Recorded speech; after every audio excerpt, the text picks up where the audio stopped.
Edward Hayes, why did you put up these billboards? My daughter Angela was murdered 7 months ago. It seems to me the police department is too busy torturing black folks to solve actual crime. Hey, you. What is this? Advertising, I guess.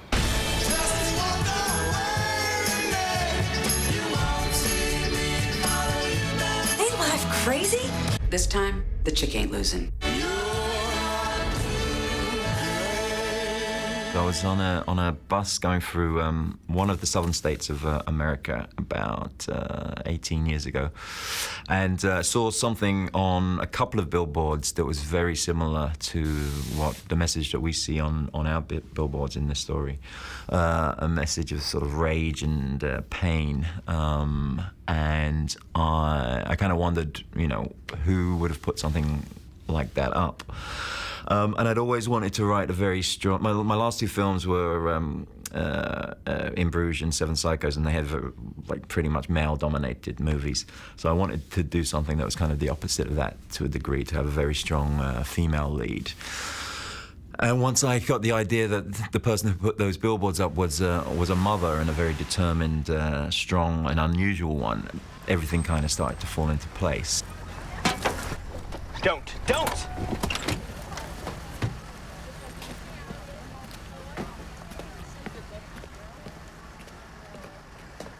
Hey there.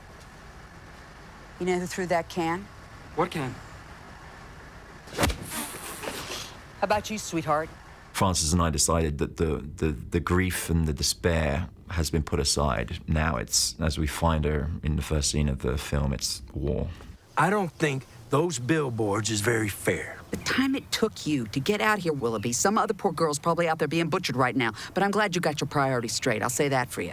She's the lead warrior, if you will, and I knew she was always going to be, you know, strong and determined. But you need someone to stand up to her on the other side of the story who is equally strong in their own way, or in their own ways. So the idea of that became Woody Harrelson's character, who's the chief of police, that she's calling out for their ineptitude or their racism or their laziness, or all three.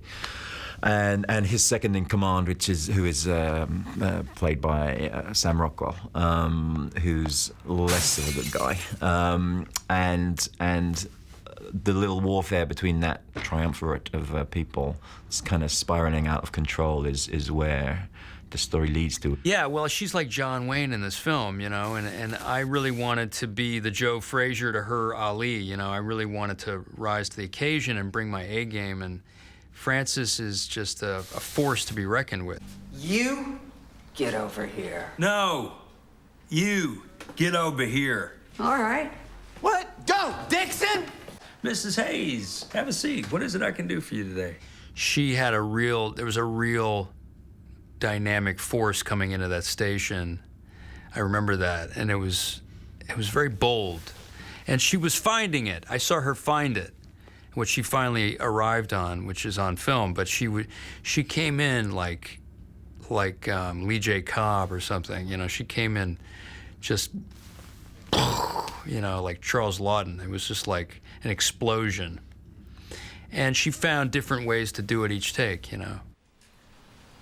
What's with the new attitude, Dixon? Your mama been coaching you? No. My mama doesn't do that. Take them down. You hear me? I went down to southern Missouri and met with some cops, did some ride-alongs. And Martin and I met a few times, too, to be on the same page about it. And a lot of different conversations about how he's dressed, what kind of haircut. And I've been very lucky my whole career. I've done some amazing parts, and this is no exception. I mean, this is a great part. And it's really nuanced and deep what happens to Dixon. We've had 2 official complaints about those billboards. From who? The lady with a funny eye A lady with a funny eye? and a fat dentist. I wrote this part for him, as I did the Seven Psychopaths character too. I think he's just like one of the best actors around for a start off, and he's a good friend, and he's just an easygoing guy. There's something lovable about him, even when he's playing dark and dangerous characters. And more importantly than anything, that's what we needed for this character, because it's the one who, when we first meet him, is pretty reprehensible and has actions that are seemingly unforgivable. I keep it pretty light on set, and unless I'm doing a heavy emotional scene, I'm usually pretty playful. So it's sometimes tricky, because when you need to switch gears and do a heavy scene, you can't be as light. So it can confuse people. You know, the crew gets confused because you're friendly one day, and then the next day you're very isolated. And so I think I can imagine why that would be confusing. So I guess you have to keep a sort of a healthy distance from everybody at all times, but it's a fine line. You know, you want to be able to say hello and good morning and tell a joke sometimes, you know. You have to have someone playing a part like that who has the integrity to be truthful to the darkness and the thuggery of a character like that, but someone whose humanity will also shine through. You know, his humanity as an actor. Sam's, it's there in spades. I'll say. It's like opening a Christmas present, opening a Martin McDonagh script, and every page is something extraordinary. I mean, he's very prolific, and he's very kind of profound. I mean, a lot of times his work is very deep and funny and everything. Right now, there ain't too much more we can do. Could pull blood from every man and boy in this town over the age of 8. There's civil rights laws prevents that, Mrs. Hayes. And what if he was just passing through town? Pull blood from every man in the country, then. And what if he was just passing through the country? If it was me, I'd start up a database. Every male baby was born, stick him on it.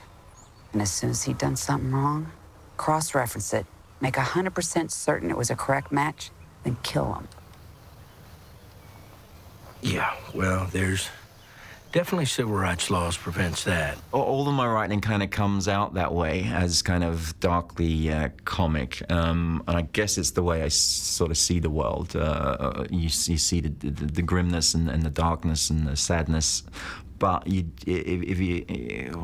can't do anything about it if you let it get you down. So you got to try and find not the humor in those things, but you got to kind of deal with them with humor, I think. But you can't gloss over the sadness at the same time. Yes, ma'am. How may I help you? I hear those 3 billboards out on Drinkwater Road. Here's $5,000 for the first month, and here's what the billboards ought to say. I guess you're Angela Hayes' mother. That's right. I'm Angela Hayes' mother. This story, you know, starts from a pretty tragic place and a sad place, but I didn't want to make a movie that was mired in that darkness or in that sadness.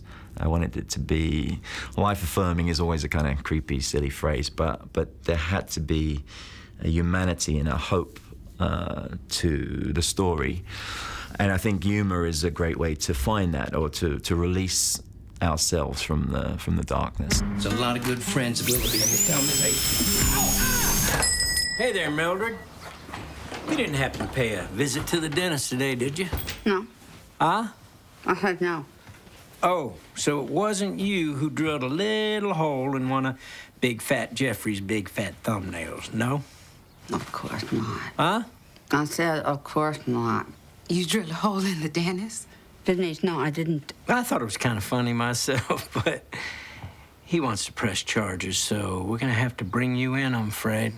I mean, I love cinematic images, and I love the quiet times in this film, and in Bruges as well to a degree, although there aren't probably as many. But the town was its own kind of cinematic glory in that. And it's I think we found some more room for the cinema to come to the fore in this, but I'll keep working on it.